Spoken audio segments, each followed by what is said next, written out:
Hey everyone, so for the past few weeks we've been talking about the Jewish law, justification. This week we're going to bring it all together, make it make sense, and see how it applies to Christian unity today.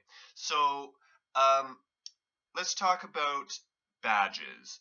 Every group sort of has their own sign, mark, or set of behaviors that mark them out as a group as opposed to other groups. So an easy example is, if you're on a sports team, you're going to wear your team jersey. It's going to say your name, your team logo, your colors, and other teams will have their own jerseys with their own names and colors and so on. And if someone saw you walking down the street with that jersey, they would say, hey, they're a part of that team. That is sort of the badge, that shows people you are on that team. And other groups might have similar things, even if they're more subtle. And so, talking about the Jewish people now, the law for them was not so much a ladder to climb up to God with, it was more of a badge to say, we are already the people of God. We already have God's favor. And this is the sign to ourselves and to everyone else in the world that we are the people of God. We are Jews, not Gentiles. So they did things like circumcision, they kept the Sabbath, they had special food laws about eating this and not that. And those are very Jewish things, very distinctive things that no other nation did. And so they were a badge for the Jewish people to say, we are the people of God. And so now moving forward to the Apostle Paul, when he's saying we are justified by faith rather than works, he's saying, works of the law are no longer the badge of the people of God. Now that the Messiah has come and he's died and rose again, and this new age is upon us, the badge of the people of God is now faith in Jesus, the Messiah. We are justified.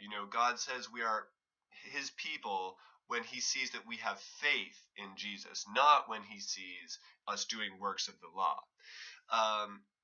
So this has massive implications for Christian unity, as you might imagine, because we're always looking for sort of what is that central doctrine, or what are the essential things that, mark you out as a Christian rather than a non-Christian. And we have all these debates about, I think this, you think that, you're not a Christian because you think this, and so on and so on and so on. And so really this is profound. This is like a key to this whole debate on, who is a Christian and Christian unity and that sort of thing.